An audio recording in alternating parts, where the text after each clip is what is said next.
So I think a lot of photographers fear that AI is going to automate a process in a way that takes away your vision and sort of makes your work a generic version of itself. Yep. But what I'm really embracing and realizing with these tools, especially with Imagine AI, is that no, they build the model of how it edits based on your edits. The goal isn't to live forever. The goal is to create something that will. Welcome to Perspective, a podcast for wedding creatives, where we sit down often with a special guest and talk about our many years of experience in the wedding industry so that you can learn from us and grow your wedding business. This is a special episode brought to you by Photography Farm in anticipation of Thrive 2022 happening this March. Thrive is an all-star wedding photography workshop taught this year by 6 phenomenal mentors, and we've teamed up with Farm to bring you 6 episodes of this podcast so you get to know each mentor a little bit better. Before we welcome Mr. Sam Hurd onto the podcast, Greg, what are we drinking on today's episode? We are drinking some coffee that I picked up from Godshot Coffee. Really cool looking cafe in Shawlands. It's got like sort of Japanese vibes. It's like, all right. It's one of those ones that you're like, is this a shop or a coffee shop? I'm not sure. And Okay. It's a Diego Bermudez, and it's roasted by Manhattan Coffee Roasters. Easy for you to say. From Rotterdam, actually. Oh, okay. So So yeah, I'll get pouring that. Is Godshot the name Godshot's the coffee shop that I got it from. Okay. And for our listeners out there who don't know what Shawlands is, that's a part of the south side of Glasgow. So a local coffee roasters. And we're joined by Sam Hurd. Hello, Sam. How are you doing? Hi, Simon. Hi, Greg. I'm well. I guess when we first signed on here, I guess my comment about making sure I had a cup of coffee really was valuable. I didn't realize you guys were plugging coffee at the beginning of these. So. It was very well. Also, you answered my first question. That you are in Glasgow right now. What part of Glasgow is it? Sort of like city center or whereabouts? Yeah, We're pretty much city centre, as central as you can get. yeah. That's where our That's co-working. about the only place I've been. Yeah. So where Thrive will be happening is only 10-minute walk from here. 10-minute walk. Yeah, easy. 10-minute walk from here. Easy. Awesome. Good. Yeah. So, and where are you joining us from this morning with your killer mic? By the way, look at the size of that thing. Oh yeah, this thing is so hilariously large. It's larger than it even with stand. And this is the AKG. What is it? C44. I don't know. It's a great kind of backup podcasting mic. Yeah. But I'm in Baltimore. I have a row home in downtown Baltimore, in a neighborhood called Fells Point. It's very old, sort of like marine harbor shipping part of town. So these row homes used to be like where the ship workers would live when they were like temporarily in harbor. This place is built in like 18 something. It's old. Yeah. But it's comfortable. I have my actual home is about 20 minutes north of here. It's just a house. Yeah. So obviously this is your workspace, the place that you come to to edit. I bought it because I wanted to do like an Airbnb thing with it or whatever. And then I started using it so much to just get out of the house and have it an office away from home.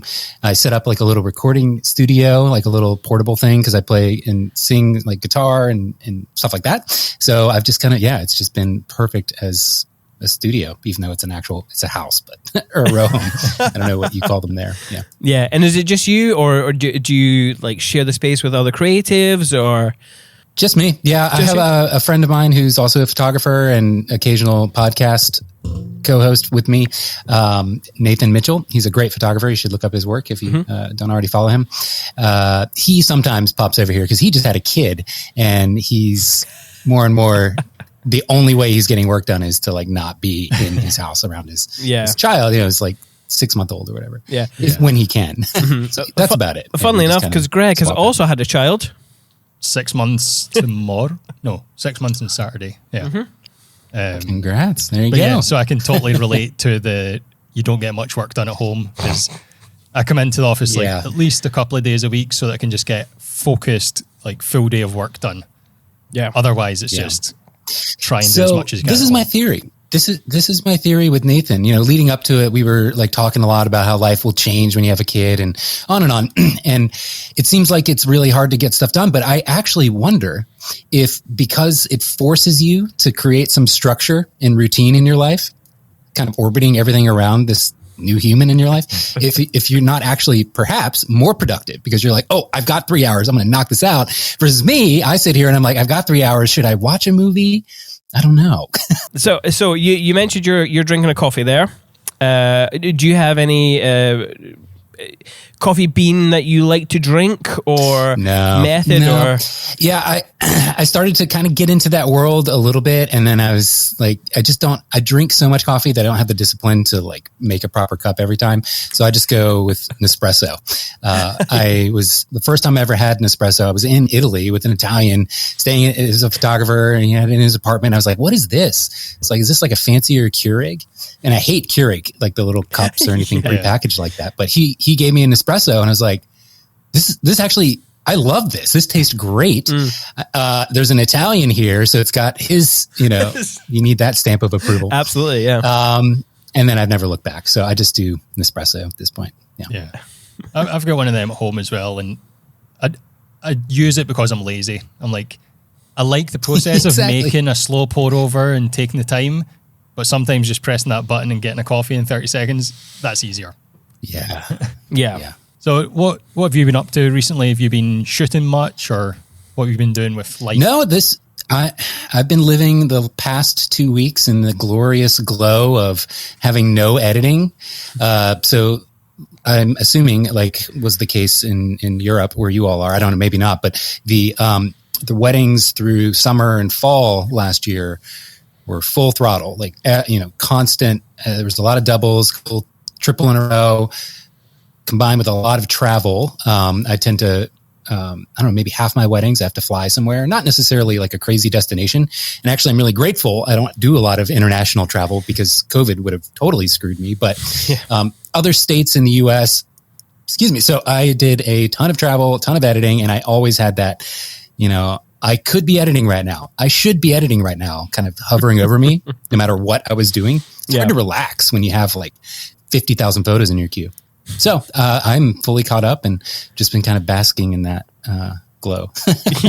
and finding silly little things to shoot. I have like a lot of little bugs, like moths and butterflies and stuff that I just buy. You can buy them and they're all like really well propped up. Mm-hmm.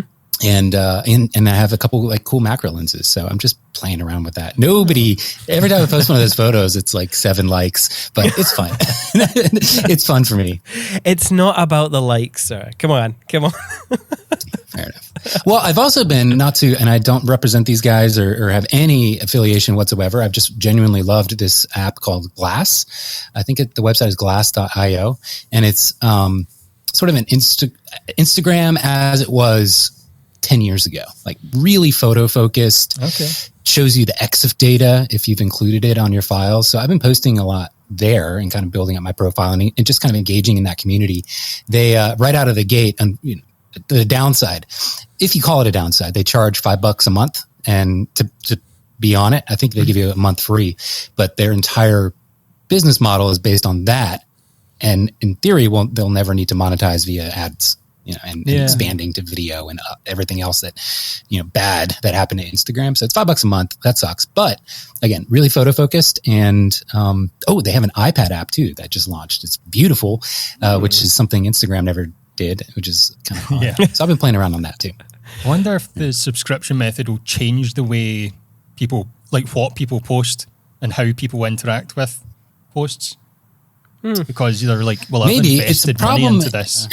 I have noticed the feed is purely chronological on Glass, the way Instagram used to be, and I have noticed that is sort of there is some value in the algorithm auto sorting what the best photos are and then like be able to go down from there. Almost like, Reddit, like if you guys are on Reddit at all, I'm constantly on Reddit, and there's something really magical about that voting system. It's the really high quality stuff tends to surface to the top. So I do kind of hope that they implement some kind of algorithmic curation in Glass, because it can take a little while to like really find some good stuff recently. Or maybe, just have it as a toggle. That would be nice. Like, curated or chronological, something like that. Yeah. But who knows? It is interesting how subscription models are kind of everywhere now. And I don't know what that, I got a bill the other day for Netflix, and I'm like, when did Netflix double in cost? It's like, I used to be $10 and now it's definitely 20. Like, what the crap? I know. It's getting out of control now. It is. You got to have your Disney Plus, your Amazon Prime, God, so many. Just all the others. Like, there's so much content out there. You mentioned Nathan Mitchell and your podcast, the Epic podcast. We've both been listening to it for a while. Mm-hmm. So how's that going? Have you been recording much recently? Well, as we were saying earlier, Nathan had a kid. So ever since then, we were already, because of COVID, like teetering on just, what do we do with this? We're not shooting for a year. Like, what are we going to talk about? Because we talk about whatever we want, but it generally orbits around our lives in photography. And so once he had his kid, our schedule is touch and go, but it's still alive. It's still going. We're going to podcast this week and talk about a crazy email I got from a client that actually wasn't a client. She read this really, long email basically saying she was totally devastated with the photos from the photographer she hired, who were actually more expensive than me and had way more reviews than I did. But I suppose she did, I don't know how accurate her research was, but she said she did a lot of research and found that a lot of the reviews were fake. And I don't know. She just was totally devastated and couldn't understand why almost no photos were in focus. The exit was just, she sent me a bunch of the pictures as well.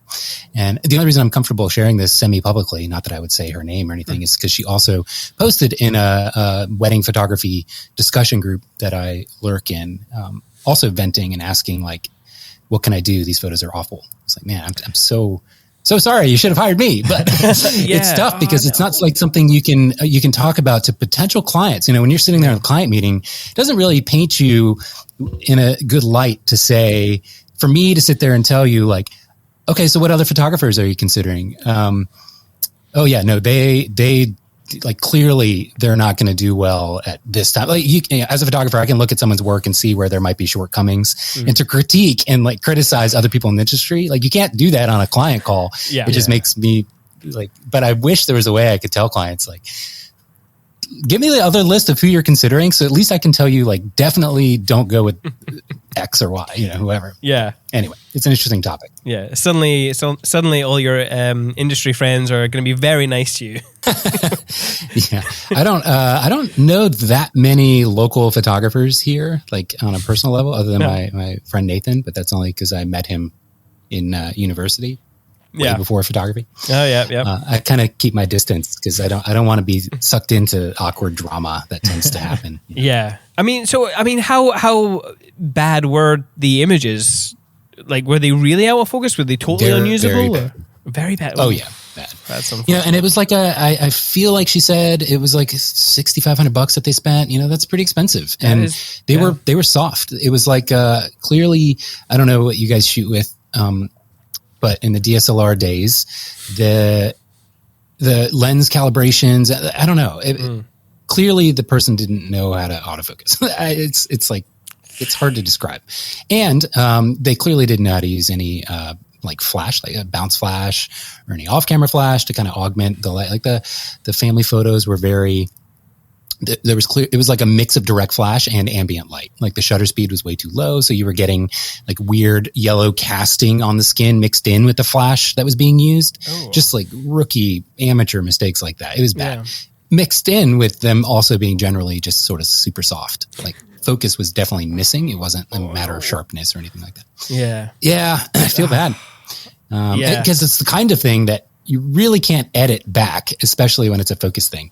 Some of the color issues, maybe you could get away with like re-editing if you had the raw files, but they were bad. Oh, that's so unfortunate. I feel so bad for the couple. And now, but here's the thing, right?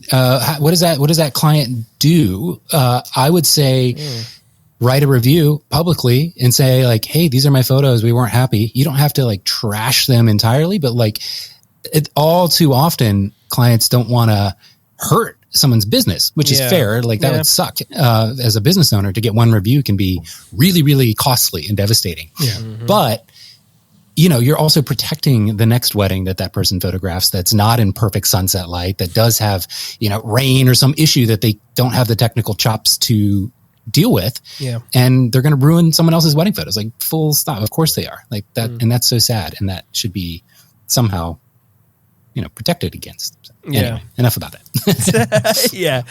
So, I mean, you've had your podcast for a while. Have you learned anything while podcasting? Like I've learned that I talk too much. Yeah, I also edit our podcast, so I quickly became very sensitive to ums and ahs and this little tick that I do this like this lip pucker thing. So sorry again for that. I try and be very conscious of how I talk now. Yeah. Not so much the amount, because I just, no matter what, I can just talk and talk and talk and talk. But the weird ticks that can be very annoying. Nathan in particular, it's a lot of and type of quirks. How about you guys? I'm assuming yes, you've learned some sense of your when we started years ago. Shit, now I'm doing arms a lot. You're noticing. I'm noticing I'm noticing all my own text. Yes. I would edit all the like long pauses, all the all the repeating words that I would do if I get excited or nervous or anything. Now was it last year? Whenever Clubhouse came about, we decided to do the podcast live. And that was great. I had a lot of fun with that. But it didn't quite fit in with our workflow, so we stopped doing it on Clubhouse, doing it live. However, I really did appreciate not having to cut everything to the nth degree. Like I just wanted it to be genuine. This is what I said, and if you were live, this is what you heard. Of it. Yeah. Yeah. And now I almost take the same approach. And especially with video, I don't want to have to keep jump cutting or all that kind of stuff. Yeah, Clubhouse. Well, that's sort of not around anymore, right? It was good for its time. It came around just at the right time for that lockdown and I mean, it does. It's odd though. Yeah. So on you go. Yeah, we have a slight delay, but it's odd that it was like a whole new ball game in terms of a platform, really great interface, awesome, like fun community quirks of how you engaged with the app and all this stuff. But then it just stopped. It's weird that can happen. Even in my brain, it's like, why does anything just become so wildly popular and then completely die? It's so odd to me. That's always been my fear with my business. It's like, every year I'm like, all right, this is the one where just inquiries stop. Nobody knows why. Or I get all the inquiries I get. Yeah, I get 100 of them, but they're all for June 17th and I'm already booked, like that could happen. I'm waiting for that year. Thankfully it hasn't quite happened yet. But it's terrifying to think about, like something being so wildly popular and then gone. And it's not like, I mean, now there are other apps that have sort of remade that idea. Like Twitter has, I don't know what they call it, but it's sort of like Clubhouse within Twitter. Yeah, all right. And other apps have kind of like stolen away the feature. Yeah. But that is only recent. Clubhouse was already sort of lacking before then. So it's an odd thing. But it is. Really, you're right about the liveness. It's an odd. Sorry to keep interrupting you. It's okay. But it is an odd mental shift that gets you.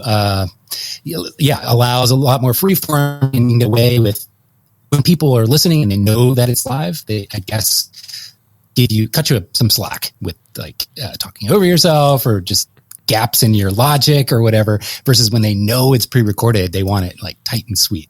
Usually, But I think a lot of our listeners as well tend to listen while editing. So it's in the background, and you can almost allow a bit more ums and ahs and unpolishedness there as well. Yeah. Somehow. Yeah, a lot of our listeners do listen while they're editing. You mentioned that Clubhouse came around at almost the ideal time for the app, because everyone was jonesing to be social because we were all locked down in our house. So, I mean, that's certainly why I went on it. Most certainly. Yeah. To listen to I other remember people talk. I remember one night opening up Instagram, and the stories panel at the very top, it was like live. Everybody's live, right? It was insane. I've never seen that and haven't really since at all. It's crazy. You're right there. It was just connect and I guess also like feel out people's opinions and mental states and just, get a pulse on what the heck, how is everybody handling this? Yeah. So you broke up. You paused. Oh dear. Oh, have we lost Sam? Paused? Oh no, we're good. Okay. Oh, no. It looks good on my side. Oh, welcome to the podcast. It's a car crash. Yay! So I would be curious to try Riverside. If it cuts out one more time, we should just, that one would be the worst for your workflow, but we could just pop into a Riverside room real quick. It does video too. Do you need to install anything? No, it's the exact same kind of Chrome deal. Maybe. So you're a YouTuber, obviously. Where do you find? Oh, kind of. That's the first time anyone's ever called me that.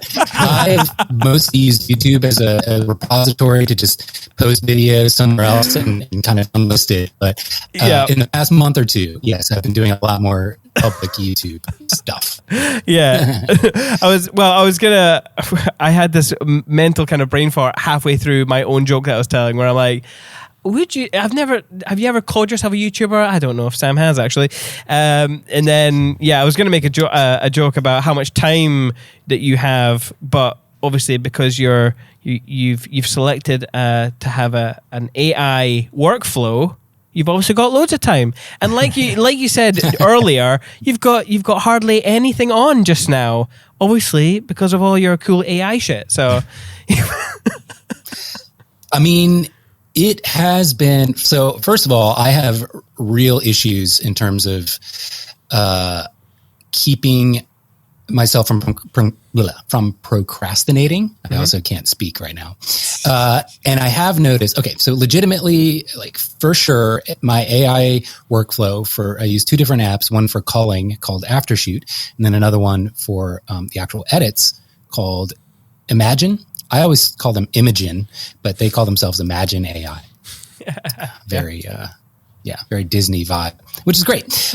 Both fantastic apps that I literally would not have been able to get through the season of shooting without them, because I switched to the R3 my last 2 months of shooting. And essentially, since switching from DSLR to mirrorless, the capture rate, like the average amount of photos I take at any given wedding now has gone from 3,500 to 4,000 photos in my DSLR days to making the switch to Canon mirrorless, the R and the R6, averaging 6,000 photos. And now with the R3, I'm averaging like 8,000 freaking photos a wedding. Jesus because the shutters, are so quiet. They're so fast. I don't want to miss a moment. So I just full steam ahead with it. Yeah, I could shoot in like slower modes or whatever, but I want that speed. I want that fluid responsiveness. So I'm averaging 8,000 images, and to have to look at each of those manually one by one, I never would have made it through. I know I would have just died, along with the fact that I was shooting a lot of doubles and triples. Yeah. So they definitely helped, but I will say, and again, maybe this is unique to me in my general, I procrastinate. Because I know I can knock out a wedding from beginning to end, 8,000 photos down to 800 or so, fully edited and delivered, I can do that in 3 hours using these AI tools. Oh, shit. And totally happy. And I'd be more than willing to share that result with anybody that wanted to see it. Super proud of the results. I'm not like slacking off with the actual output. But because I know I can do that, I'm kind of like, I'll give it another week. That becomes I'm like, I'll give it another week. Like I can do this before breakfast whenever I want. Like, so that has come to be an issue. Oh man. To be honest, like I'm just being honest here. Like it has enabled my procrastination because I know it's so much faster than when I know it used to take me, a day or two. I've always been pretty fast, in terms of manually even doing everything. But, when I know it's going to take at least 2 days to really get a result that I'm happy with, I grind it out. Yeah. When it's only 3 hours, I'll do it next week. Yeah. I'm just hoping one day someone will develop some sort of editing tool so that I no longer need to edit as much video content as I do, because it is. Okay, video is going to take a while before we have the processing power and the tools. But it will happen, but it's going to take a while before video catches up for sure. Especially since I think in video, I could see a lot of people switching over to shooting raw video before AI tools are really developed. So you're going to have definitely so much stuff to go through. I don't do a lot of video work, but I've always, I should start with actually not what I love, but I've always hated doing video because you're locked into having to use like log profiles and all this stuff to try and squeeze dynamic range and color out of it. But I'm a photographer that shoots raw. So my brain and my workflow is always based sort of, the model is set to have color adjustments and full dynamic range from a raw file. And I have loved shooting Canon, or they call it Cinema Raw Light. It's very lightweight, actual raw footage on the R3. I've absolutely loved it. It has totally made my workflow in video. It's revolutionized. It's exactly like what my photography workflow is like in terms of the color grading and editing. So I am right in exactly what I love, versus before having that raw footage. I never could get consistency, and I never could get just my color grading to look great. Yeah. So anyway, I could see a lot of videographers switching over to raw, but it's just a lot more data for the AI to have to deal with. Yes. So yeah. I'm going to go back to you being a YouTuber. Just okay.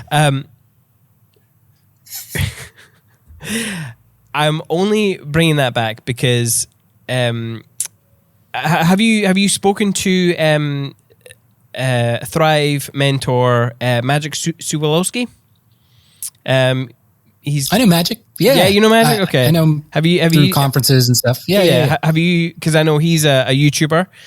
He started that maybe a couple of years ago, maybe just under 2 years, I'd say. Yeah, cool. His YouTube channel is quite fun. I love his personality. It's rather quirky and good. Yeah, so that's the other problem. That's the other funny thing with me about YouTube. I kind of hate video for learning. So anything that I'm trying to get an answer to, like I try and jump straight to articles. There are virtually no YouTubers. Like I don't sit down and just watch YouTube. Never have. And it's never been a first resource for me to find an answer to a question. Cause it's like, as soon as you pull the video, it's like, okay, answer my freaking question. Come on. I don't need to hear about your breakfast. Like give me the answer. And it's getting better about like smartly scrubbing to exactly the key moment. Like Google's stuff is getting scary good about that. That's helping. And that's part of what's convincing me to go ahead and just start with videos. But so because I don't use YouTube regularly myself to follow anybody or have like a person that I look up to is what I want to model, I generally have lagged behind in putting out my own stuff. But I love Magic as a person. I know he's hosted a lot of conferences, and he and I were just in Puerto Rico together at the same time, last month. But we weren't able to connect. He just happened to be shooting a wedding there, and he was like, "Hey, are you also here?" I was like, "Yeah, well, that's crazy." Puerto Rico is great, by the way. I've never been, but it does. Very cool. In fact, let's do a reminder. If people haven't booked their tickets for Thrive, you should absolutely go do so right now. It's a cracking event. And if you're in Glasgow, there's going to be, I'm sure there's going to be drinks in Brighton as well. But yeah, come join us for some education. Come join us for some beers. I think it'll be a damn good time. And if you are, what is wrong with me today? I can't even speak. Too much coffee. I've infected your brain now. I'm sorry. You should never talk about like speaking quirks during an actual podcast. Oh my God. If you like what you hear, you can support us on patreon.com/perspective by Cinemate, and you can sign up for as little as £1, and that is where we keep all of our bonus content and everything there. So come and support us if you would like. I will do that. I'm huge on Patreon. I back a lot of Patreon creators. Probably have like 20 that I back now. Love that platform. Well, I will say the platform is lagging a bit. They really need to like freshen up some of their features. Right. Of course. That's okay. We almost got 20 minutes that time. We almost did. Look at that. Do you guys have a time limit? Do you mind if I go grab another coffee real quick? It'll take 30 seconds. Yeah, no problem. Yeah, go for it. No. There's not a staircase there. He's doing that old pretend going down the stairs, isn't he? He's just hiding behind the sofa. 5 minutes later. Hey guys. Hey. Yo. We were just looking up Riverside there. Oh, okay, awesome. It's amazing. I would also be curious just if it is an internet connectivity issue, which I'm assuming it is. Yeah. Riverside, I'd be curious what Riverside is doing to prevent that. I wonder if they throttle. I don't know. Yeah. But anyway. Interesting. So, it's all good. Patreon, where was that pin? Oh, yeah. Okay. Yes. Thank you for letting me go grab my coffee. It's 2 espresso shots back in the can. I also picked this up. Hold on. We'll get back to Patreon, but this is kind of what I was talking about. Look at this awesome bug. Oh, hang on. We need to move you. Look how. Shit, you're pixelated, aren't you? Look how big that guy is. That's a proper bug, yeah. It's huge. So this is the kind of thing I'm trying to do some like fun personal photography of. This is called the Goliath beetle. I would say that's appropriately named. Yeah. Oh yeah.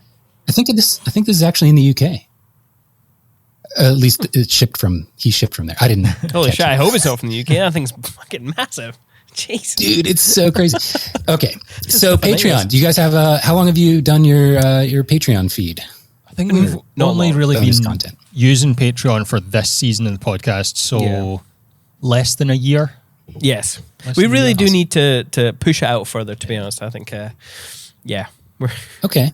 Well, I will say I love Patreon as a platform, as a business model and concept. They do, I think I was saying earlier, they do need to brush up their platform features to modernize a bit and be a little more reliable. But I will say, without a doubt, so I've been doing my Patreon since like 2016. And because of, I'll say, because of its existence, the way it incentivizes me to, it kind of puts some pressure on me to deliver, right? I have people there financially invested in supporting me because they like my ideas or they like certain aspects of my work or things that I teach. And because that's a monthly turnover of billing, without a doubt, becoming aware of AI tools like Aftershoot and embracing them and seeing, like I became aware of Aftershoot through one random comment on Reddit. A guy was in a photography discussion saying, hey, I'm working on this like alpha version of a culling tool. And I was like, oh, well, obviously I'm going to ask and feel that out because I want to know if there's a new tool that my patrons could actually benefit from using. And if I didn't have Patreon, I might feel those avenues of new tools out a little for myself, but probably not. I'd probably just kind of sit with my workflow as it is. And, eventually when somebody mentions something cool, maybe I'll try it. But Patreon enables me, or I should say incentivizes me to be very proactive in seeking out new ideas and figuring out what works so that other people that support me don't have to do all of that themselves. I can kind of vet some stuff for them. And it's really changed my entire life and my workflow, just simply based on the business model. Again, as a platform, it needs work and improvement. It's a big downside. The longer you do it, the more you'll realize the back catalog is really hard to sort and organize. And there is a search box. Even that is a new feature from like maybe a year and a half ago. It's like it took that long for them to get search, and it's not even a very good search.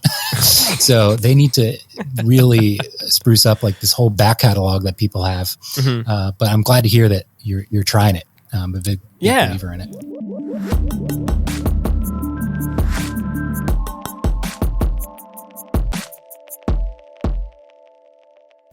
So, Sam, obviously we've introduced you and we've been chatting for about 45 minutes here or there with technical difficulties. But I always like to ask our guests this question. Who are you and what do you do?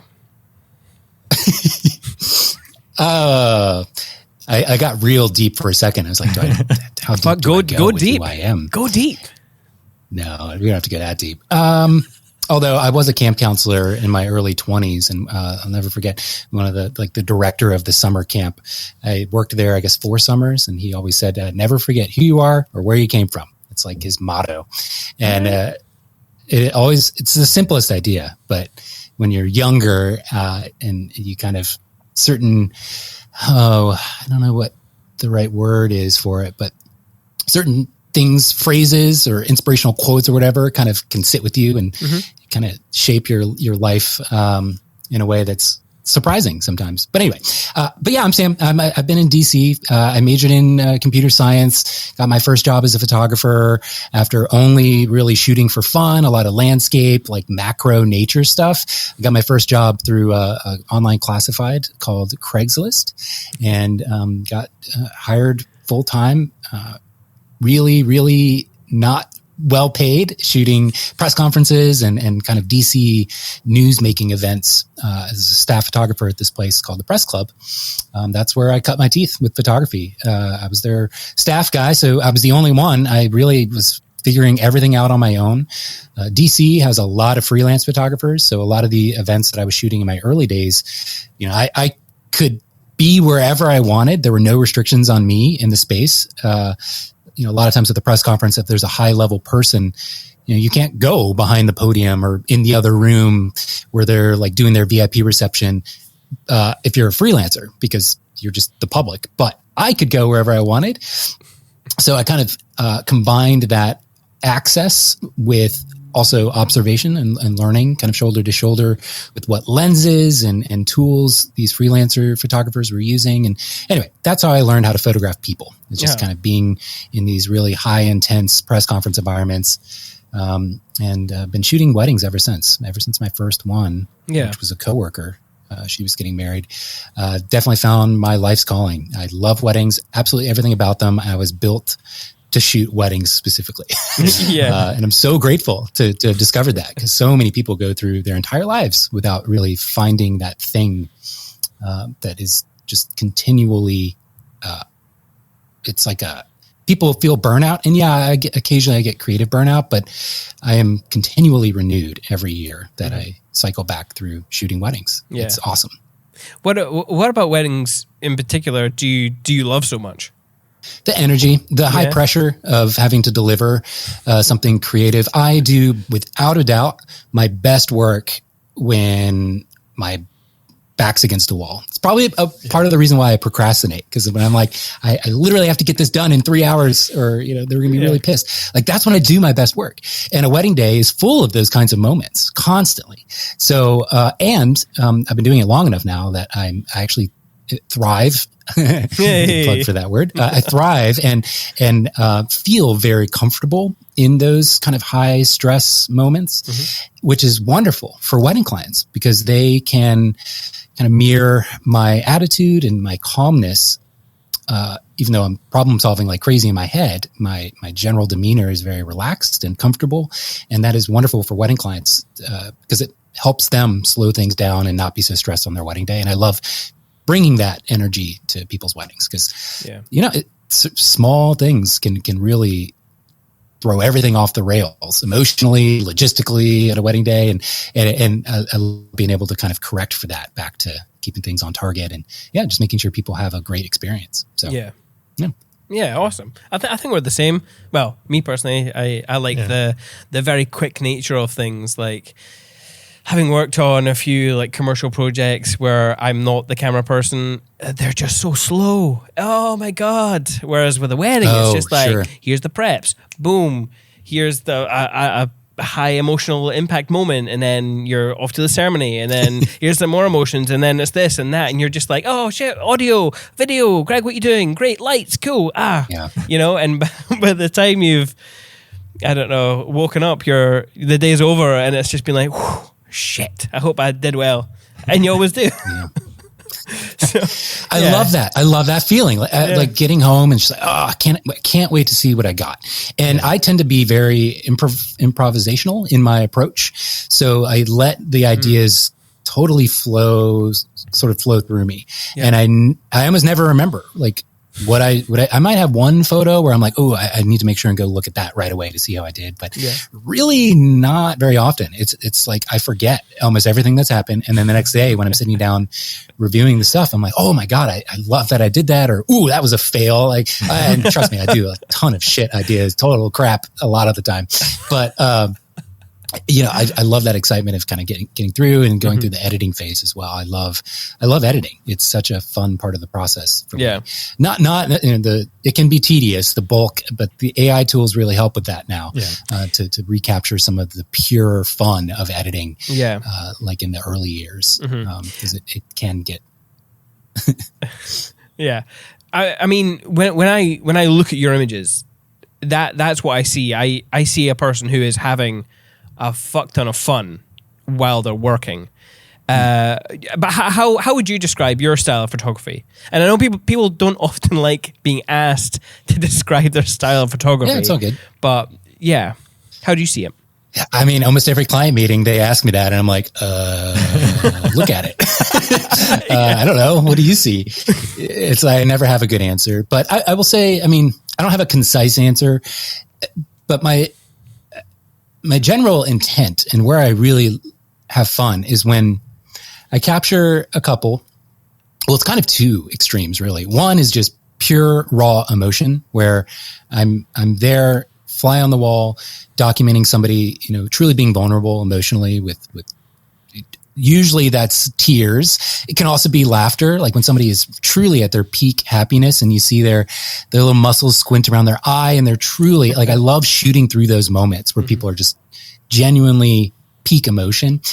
That's one realm. I don't tend to show that stuff the most because I like kind of keeping that just for my clients. Like they know what it means to them. They know what that exact moment was like. That tends to sort of stay behind the curtain. But the other extreme that I love is where I have complete control and there isn't necessarily a ton of emotion, where I've kind of crafted a geometry in the composition where there's really distinct lines and shapes, circles and triangles that just play with the, little canvas that we have in our whatever aspect ratio we're shooting with. And then popping a couple into that fully realized idea, being themselves, connected with one another, or just looking amazing, looking really like dignified and stoic. Like I love, So my style tends to be, sort of colorful and playful, especially with an emphasis on geometry. That's kind of the short end of it. So with the images that you do tend to share, like if you're not sharing most of the sort of raw emotional images, what sort of feeling are you trying to invoke in somebody that's viewing your images, whether it be the client or a potential client? Curiosity. What's going on here? How did he do that? What am I looking at? The short word would definitely be curiosity. I want people to be thinking and guessing about what's going on here. Not just from a technical aspect of like, oh, is that a double exposure or a prism, but just visual and light, play with the light. It doesn't have to be, usually the answer isn't very complicated and it is an easily solved answer. Like if you saw me doing it, shooting over my shoulder or some behind the scenes footage, you'd be like, oh, okay. Yeah, that looks totally fine. But I love seeing that when you only have the end result shot and you're just like, what is happening here? That's what I like to evoke. It's just curiosity and excitement for the craft, for sure. I think that leads to excitement from other photographers. And that's, I think, tends to be why I shoot a lot of photographers' weddings, because they embrace that and want that in certain parts of their wedding day. So, yeah. And would you say, does that curiosity, do you use any sort of aids when making the photograph, or does most of that come in the editing process? Oh, it's a balance. I do try and shoot like I know I'm going to edit.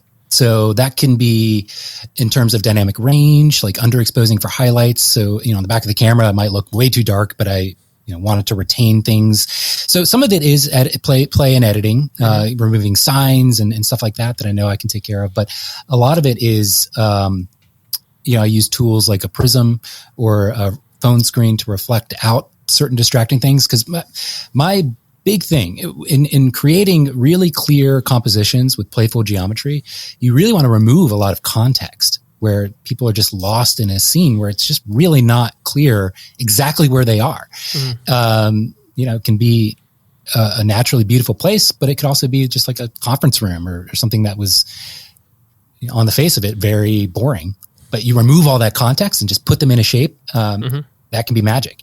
And tools that help with that are anything reflective. Obviously, bokeh. I tend to shoot really wide aperture, 1.2, 1.4. Focal length, or not fully, apertures. And that can also help mask some and just turn distracting backgrounds into shapes of geometry to play with. So all kinds of stuff. And then shooting at night, being really comfortable with that. You can shoot, if you could have the ability to turn the lights off and just throw up a light or two, you can do anything, absolutely anything. Yeah. No, we're big fans of using reflections, silhouettes. Quite often we'll take a couple out and just like get a smoke grenade in the middle of the night and just backlight it and and there's some photographers who are like, this is just tricks. Why are you doing this? And I'm just like, well, I think with our last podcast guest, we were talking about how we're kind of deep thinkers. So I quite like all this abstract stuff, and when I use it in context with a film, you can kind of get a little bit out there with the meaning of certain shots, But I won't. I won't bore anyone with my. It's all good. I mean, I used to think with creative output, as an artist, although I don't consider myself an artist at all. I consider myself a creative person you can commission to document your wedding day. It's not an artist, but as far as like what I would say is the closest thing I've done to art is music. Like that is what I did in my early years in college. What I really wanted to do as a career was be an engineer. I had a little bedroom studio and was really in on the first wave of all that kind of stuff. Now it's like super common. Like everybody's a producer. It's crazy. But I did maybe 15 records of like other bands, my own bands, stuff like that. And I used to think in songwriting, like, oh, I need to be really intentional about what I'm creating. Like, I have this emotion. Now let me express it artistically. But what I realized now, 10 years later or whatever, songs where I just let things flow and had absolutely no clue what I really meant. A lot of the lyrics were just gibberish at the time. But I can look back, being very disconnected with the emotion and just looking at it on, as it is, as a song, without really feeling what it was like, and realize like it perfectly expressed how I was feeling without like really trying. So I don't think you have to be really intentional. The insight and the meaning can come later when you interpret your own work. 100%. And there's nothing wrong with that. I think a lot of artists have no idea what they're doing and kind of make it up on the go and be like, oh yeah, that's what I meant to do the whole time. But no, I mean, it might be, but I doubt they were as intentional as they come across. Yeah. Hopefully that makes sense. Yeah, totally. I even think that's one of the approaches for video, because things change in the edit. Because we don't order things in a chronological manner. It's very much a jumbled mess if you were to look at it. But the plays by emotion rather than time when things happen. Those kind of shots are often. One of my favorite directors, I can't remember who specifically. I really wish I could remember who it was, but they said something that always stuck with me, and probably it does make more sense for video. But it was when we're filming, when we're on set shooting stuff, I'm just shopping for ingredients. I'm just gathering all the ingredients. When I'm editing, that's when I'm cooking. That's when I am creating the dish. Yeah. And, I like that. I might use some ingredients, I might not. So I always loved that sort of way of looking at it. Yeah. Good analogy. One of my so cool. close friends is a photographer. His name is Ryan Muirhead. Wonderful photographer. He's like, that. I hate that quote. That is the exact opposite of what I try and do. I'm like, oh, okay. So yeah, it doesn't always resonate with everybody, but Yeah. So let's talk about cameras for a wee minute. And I say a minute because Simon's going to get excited because he's been pestering me to get him an R3. And now knowing that you shoot R3, he's going to have lots of questions for you. I do. I've got. What is your hit setup me. at a wedding? R3, what lens? yeah, I use dual R3s. You son two of a camera bitch, bodies. Sam. You son of a bitch. Sorry. I actually had a third one. I didn't realize how the supply chain Where? It heard me swearing at Sam, and it was like, nope, this is a nice, clean podcast. Don't you dare. it's okay. We're getting 20-minute chunks now. Let's power through. That's true. What was the first chunk? Like 6 minutes? Oh no, I thought that was it Yeah. for the whole podcast. Yeah. And we're recording, and we're back. Thank you, audio listeners and YouTube watchers. Again, we're living through some technical hitches. I do apologize. Hopefully, I can edit it out. But if not, It'd be so funny if this was a live stream. Oh my god! Can you imagine? Jeez. So gear. Okay. I didn't realize the supply chain issues, and for whatever reason, the R3 and any new camera in the last 6 months is really hard to come by. But I had a third one on order and just immediately sent it back because when it was announced for pre-order, I jumped on Adorama, B&H, and Amazon. Yeah. So I was like, I'm getting this camera as soon as I can, and I got 3 of them all on the same day. So I shoot dual R3s. 512 gigabyte memory cards in each slot, blah, blah, blah. My go-to lenses really has remained unchanged the entirety of my career. Mostly something in the 50 millimeter range. So right now that means I'm shooting the RF 50 1.2 L series lens. Love that. And something in the 24 millimeter range. So I do 50, 24. Those are my go-to. Yeah. I love the 24. I could shoot a whole wedding on that if I absolutely had to. I could shoot a whole wedding on either of those lenses, to be honest. But, yeah. That's a lot wider than many photographers use. That's, pretty cool. Probably. Yeah. Yeah, a lot of photographers at 35, 85. But the 24 is just so, it just, you can say so much in that range in terms of multiple layers of moments happening in a room. But it's also so wide that there's a little distortion. And when you get up really close in on a moment, it feels very intimate. It really, as a viewer, puts you in the scene, like you're right there. And I tend to shoot both those wide open, almost the entire wedding day. 1.2, 1.4. I will stop down if there's obviously a bunch of family photos with multiple layers of people and I don't have the right distance. I'm not getting people out of focus, but I love the way the natural vignette and the color renders when those lenses are wide open. Also the 24 millimeter, it's the EF mount. They haven't released a new RF version yet. So you've got the little adapter then? I do. And the adapter works wonderfully. No issues. It still works better than those lenses mounted on their DSLR cameras. Even through the adapter, the mirrorless bodies are just insanely good autofocus performance. Yeah.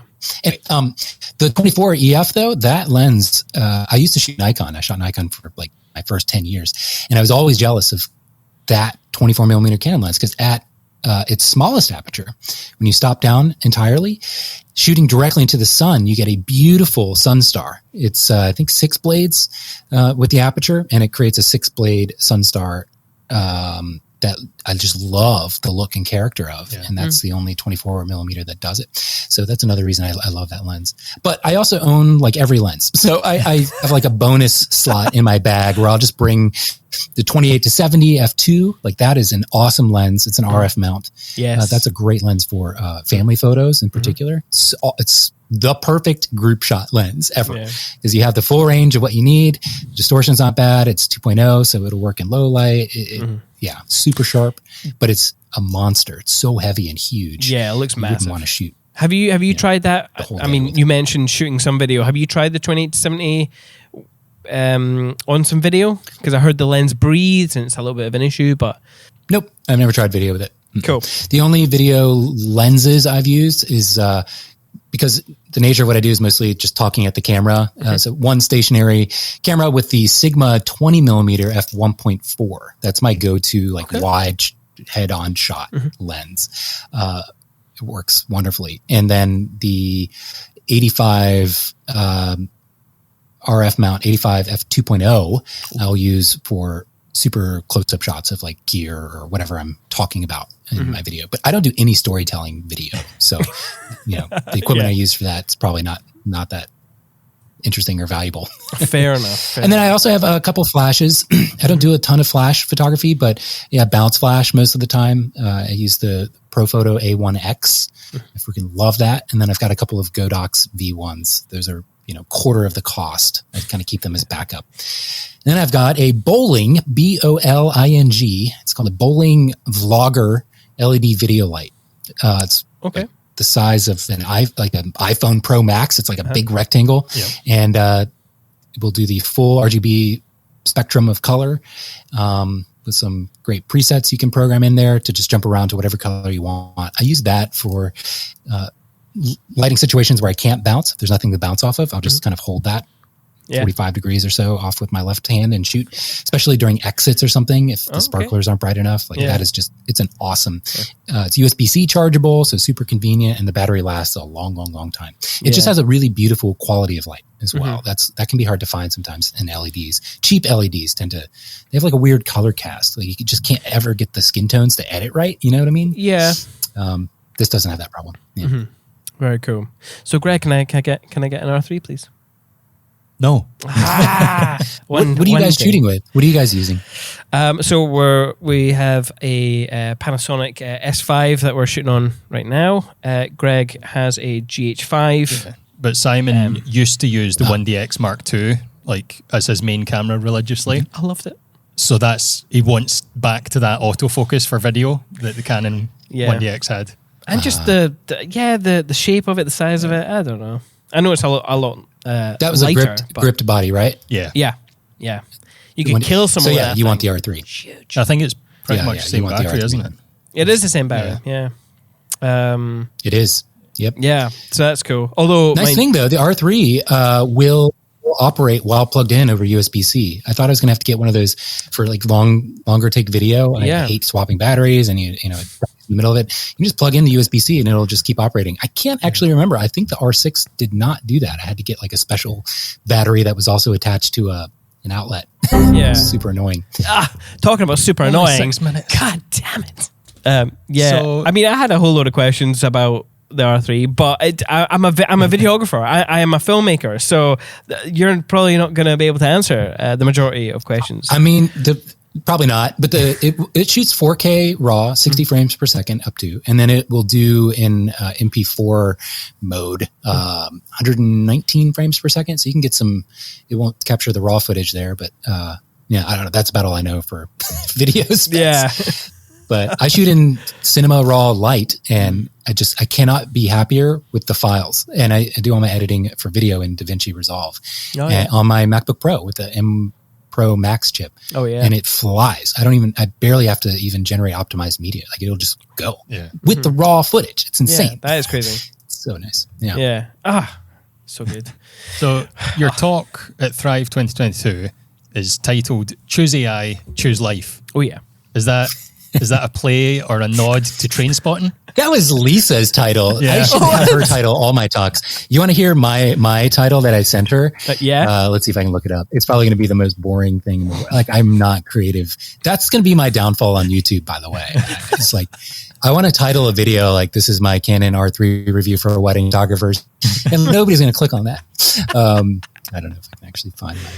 But I love that title. That's actually a really great. So my original title is The Paradigm Shift of AI in Photography. So it sounds like a science paper. I do think we're experiencing a paradigm shift. It's hard to know when you're in it, but we're seeing a rise in all of these third-party applications being built around Lightroom, with the presumption of Lightroom at the core of what's going to be your editing. All these blogging apps, calling apps, AI stuff, like backup stuff. All of these apps are kind of being built and catering to this workflow. And that's a shame for Adobe. Like Adobe is blowing so many huge opportunities, in my opinion, to make Lightroom much more than it is. Like they should have an AI tab or something. Like there's so many things they could do in Lightroom that they're just not. They're too big a company. There's too much bloat. For whatever reason, they just can't get it together. So all of these new tools are coming up and really making life so much easier. And AI, I think a lot of photographers, so many tools not related to photography have the word AI in it, and it's kind of a gimmick. They don't really do anything to help. It's sort of a fun novelty thing. So that's a lot of people, photographers, see it with a bit of a skeptical analysis, like, okay, AI, like fine, like this is probably a gimmick and it's not really going to do much. But I genuinely think many of these tools do help. And well, I know it at this point. It's been about 2 years now that I've been using, especially on the calling side of things. Aftershoot is getting so much better too. Like it's amazing. I emailed the creator the other day. I was like, did you guys push like a new update to your machine learning? Because I don't know if it was just me and I had a great day at that wedding, but I'm getting such great results. I'm not having to go double check or look at the reject pile at all. Everything it chose was spot on, which is amazing. And that's just going to continue to evolve and get better and better as machine learning AI tools improve. Yeah. And it's actually happening even more rapidly with text. If you're a writer, there's all these, maybe I should say some of this for my talk, but it's happening in text first, and it will continue to expand rapidly there. Then it'll be photos. Then it'll be video. I think these AI tools really take hold. But yeah, I'm quite intrigued, right? So you've shot a wedding or a couple session or whatever it may be that you shoot. You've got your data on your cards. Can you like bullet point your workflow? Yep. For AI? Easy. I still import exactly like I always did. So I import directly in Lightroom. So I use the Lightroom import dialog box. I make a second copy of my raw files. There's an option to do that in Lightroom. So I have my local drive raw files, my second copy. So raw files imported into Lightroom. I render up all my previews and everything. Okay, next day I sit down and I've got everything imported and backed up. I open Aftershoot. I just click and drag that folder of raw files into Aftershoot. It does its analysis. You can customize thresholds for your taste and preferences of how much you trust the app or not, for how sensitive it is to rejecting duplicates, rejecting blurry photos. Like there are thresholds you can adjust. So I have all that preset, and then I just hit go. It color codes everything. And essentially, I just use the green color for what it thinks is a keeper. I let it do all its stuff. It takes about 20 minutes now for it to call through 8,000 images. It's crazy. Maybe a little longer than that. I usually leave and go do something else, like drink so much coffee. Not drink. I should have. It's not like getting drunk. But just go do something else. And then come back. Then I just close out of Aftershoot. So Aftershoot has the ability to call and make adjustments within it, but I really prefer to do that in Lightroom still. Sure. So go back into Lightroom. I resync all that metadata. So all I did was call it, color codes it, resyncs that color. Lightroom shows everything in green for what Aftershoot flagged as a keeper. So I sort by green. I manually tighten up the call with flags. Yep. And once I've done that, I select everything that I've flagged, send that over to Imagen or Imagine AI. That uploads all those flagged images, and that sends back all of them edited. So where it's most valuable is its white balance and exposure adjustments. Imagen does an amazingly good job of creating a consistently good skin tone color at just the right exposure. It's beautiful. So once I get those edits back, then I fine tune from there, just the full batch. And at that point, I'm usually like cutting images. I'm not trying to call in or double check anything. I'm just like, I'll edit it if it's good. And then if a moment is too similar, I'll cut it. Or if I just can't edit it to be good enough, I cut it. So I'm just in a reject phase at that point. And that's it. So it's import, run through Aftershoot, tighten up the call in Lightroom, send off to Imagen, tighten up the edit in Lightroom, deliver. How much time do you save? I mean, you briefly mentioned time versus manually to AI workflow, but like, how much time do you save with an AI workflow? Well, it's hard to measure because it's variable. Some weddings are really nice, easy light all day long because it was overcast, or maybe it was beautiful sunset or whatever. And then other weddings, it's like I'm battling DJ purple uplights and like crazy inconsistent. So it's really, really hard to measure. But on average, I know I can sit down, start with 8,000 core photos from a wedding and be done within 3 hours. And that's accounting for after shoots time to do its thing. Maybe not. I'm trying to remember. Usually that's me sitting down and after shoot has already run through its cull, which does take about 40 minutes. So tightening up the cull from after shoot, maybe that's like 30 minutes. And then I get the edits back from Imogen. And then it's like another, hour and a half, 2 hours of just playing around with editing, tightening it up and then hitting upload. So 3 hours, and compared to what was definitely my average before that, with half the number of photos, was like 7-8 hours of full on work. Yeah. With again, half the number of photos that I was capturing. That's amazing. So that's a significant improvement. Yeah. Damn. Yeah. And here's the thing with the edits, the Imagine edits, even if it doesn't edit it every single image perfectly, or if like edits a section totally wrong, it does it consistently. So all those consistently wrong edits, you can just batch correct much faster than having to, do it one at a time. Does that make sense? Yeah, totally. I mean, so if I'm looking at your portfolio, there's an array of different types of images. How does Imogen or Imagine, how does it cope with all those varieties of styles of image? It does okay. Some of the more creative out there photos, it's not gonna know what to do or what my intention is. So I do take the reins and like really take a deep dive on certain favorite photos where I had a lot more control. I would say the what we talked about earlier, where I've got more creative control and direction with the client, and I'm just pushing those couples portraits to be really interesting and fun. That I do tend to manually edit a little bit more, but Imagine is really most valuable for the sort of general storytelling moments where it's more photojournalistic type approach. And I would say, like 90% of the time my edit is just the next button. That's it. Like next, like that is the goal, honestly.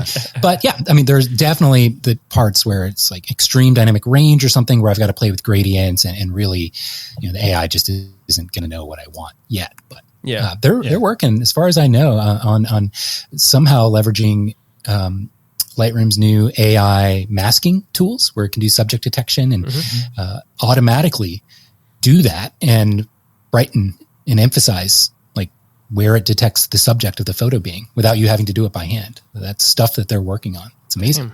Yeah. I mean, these tools, AI is working its way into all kinds of stuff, like the masking tools. I don't know if you guys have played with them much, but that is a machine learning AI that is automatically masking and selecting your subject or your sky separate from the background. Like that is an AI tool. So Adobe, I really shat on them earlier, but they're not totally dropping the ball. They are leveraging some really exciting new features, but it's just taking them a lot longer than it should. Yeah.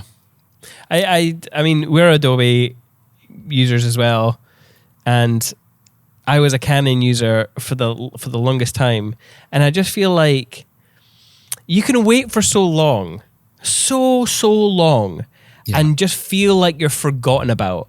And I will fucking stay with Adobe because one day they're going to fucking turn around and they're going to fucking blow everyone out the water. I swear to God. Honestly, I really hope. I hope. I don't swear. I hope. Because I feel like Canon did that. And I had held on for so long. And I just felt like Canon was screwing me for years. And then I went to Panasonic. And then suddenly fucking R5 comes out. And I'm like, well. Yeah. Fucking. Yeah. Sorry. Rant. Rant. Yep. Yeah. Yep. Yeah, it's okay. It does always feel like you're chasing the perfect camera that never seems to come about. And it's funny because when I switched to mirrorless, it was because of the Canon R, the original R, which Oh, was yeah. not well reviewed. I think a lot of the YouTuber scene kind of gave it crap because it was so, it had poor video stats compared to other things. But as a still photo, if that's your primary purpose, it was totally game changing and convinced me to totally jump ship from Nikon and their mirrorless cameras and their DSLR cameras, which is crazy. And then obviously, the R5 and the R6 really changed the game. Showed that, and then now the R3. So I think a lot of photographers fear that AI is going to automate a process in a way that takes away your vision and sort of makes your work a generic version of itself.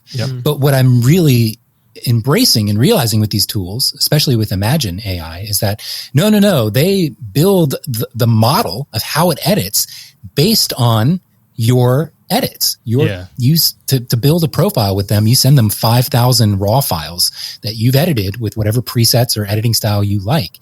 And that is what they aim for as their model. It's not just, they do have an option to choose one of their preset looks, but you don't have to use that. My full gallery as I send it looks exactly my style as I intend, as I've developed and nurtured my entire career to look. It is not creating a generic automated version of my work. Like I think some photographers think an AI might do. So hopefully that makes sense. And like if the AI can do the bulk batch editing to a good quality of your style, it seems like a no-brainer because it frees up so much time to be more creative with the select few images that you want that extra sauce on. It does. But what else would you say? What else would you say photographers struggle with in like adopting AI processes?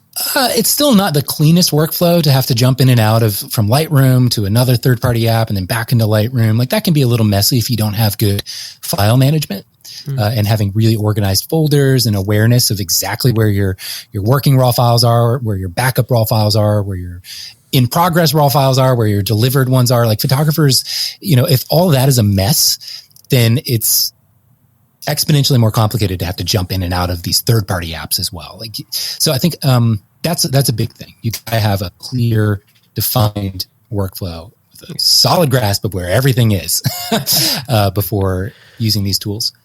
And I don't know what else. It's tough because it still matters with how good the source material is. A wedding shot by me, run through all these AI tools, I can turn it out in 3 hours. If somebody gave me their photos, like somebody who's only been shooting 1 or 2 years, and I, Sam Hurd, sat down and tried to do my exact same workflow with theirs, it might take me twice that amount of time because the source material just isn't as consistent and good.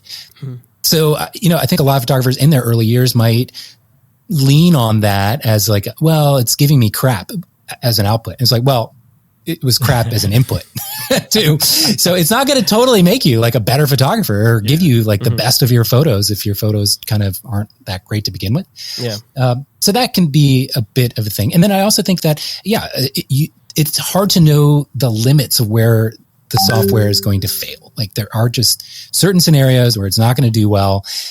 And if you're just trying it out or you've only used it twice, you might see where it messed up and think, well, now I don't trust it at all. Like this is taking way more time to correct for than it would otherwise. So I'm not going to bother with this. In truth, it does take a little longer in the beginning to change anything in your workflow, not just using AI tools. It's going to take you a little longer until you feel out the limits of what it can do. And just kind of smooth that out. But in the end, I guarantee you, if you power through that growing pain, it will save you time and it will improve. But, cool. Oh shoot. I was going to say one other thing, but I can't remember. Anyway, I could talk about this all day. Well, we won't because we'll save some of your talk for Thrive.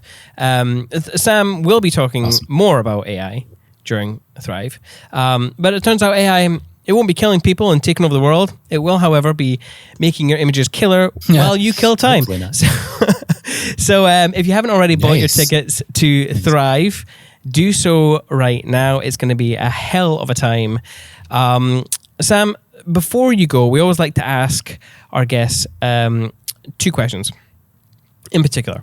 Do you have any book recommendations for people wanting to learn more about the wedding industry? By the way, ooh, that's not normal. It's about not the wedding about industry. the wedding industry. Normally, it's just about either business or about photography. I know. I've changed it up. I wanted to get a little bit more specific.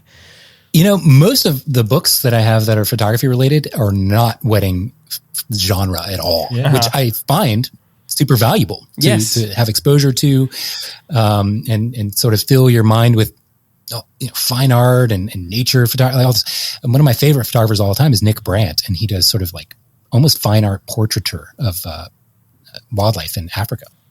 Anyway, but my favorite book, the only one that I can speak from firsthand experience, is actually Jose Villa's book. I don't know how relevant it is these days, but his book from probably almost 20 years ago, 15 years it's ago, old at this point, I still have and love to look through, and it's an amazing book. It's just very inspirational, and that's the only one I think I've ever owned and continue to kind of browse years on. Very cool, very cool. Yeah. And finally... Was there another question too? There was. For any newcomers to the industry, what's your one must-know piece of advice for them? Oh, one thing. Gosh.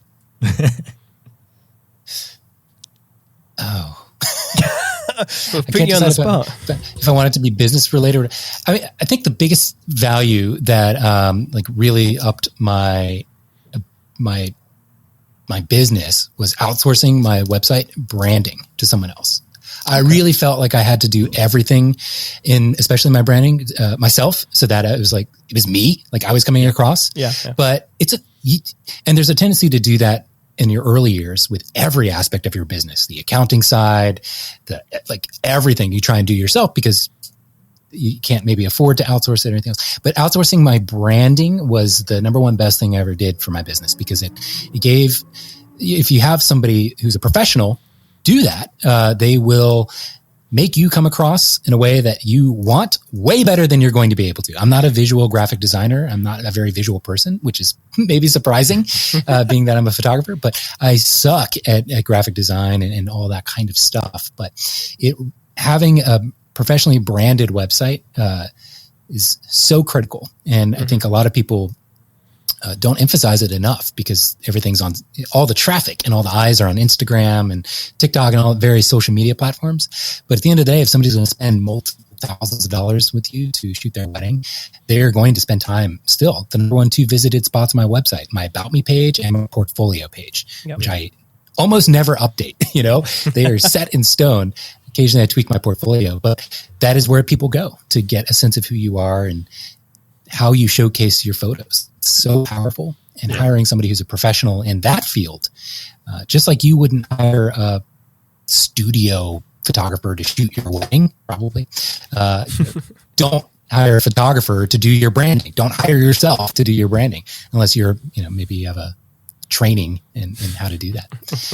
So that's what I do. Save up as quickly as you can to get a rockin' website going that's not based on a template, and invest in your business. I mean, I spent a couple $1,000 on mine, and it's carried me through for 8 years now, something like that. Yeah. It's crazy.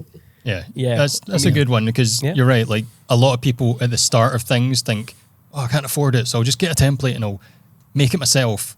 But the value of investing is, you'll see that value return multiple. So yeah. Oh yeah, definitely. Yep. Yeah. It's a balance though. It's tough to sink a lot of money into something when you haven't yet started generating the money. Yeah. So it is a balance. Yeah. Yeah. I actually really loved the process as well. Like when we got everything rebranded, they were asking questions that I hadn't really thought of in a lot of detail, and totally. It was makes you self-reflect. Yeah. It totally but does. that's a good artist or creative person you were working with. Yeah. There have been other photographers that I know firsthand, hired people that did not ask any questions. They just said, okay, do you have any favorite colors, or send me other websites you like? And then they just try. And it was a very back and forth gross experience. So, take some time to vet whoever you're going to use to see if they ask this insightful, self-reflective questions. It's critical. Yeah. Sam, thank you very much for joining us on this podcast. Yeah. For people out there who want to see your work and check you out, where can people find you online? Yeah, 3 places. My website, samhurdphotography.com, and on Instagram, I am Sam.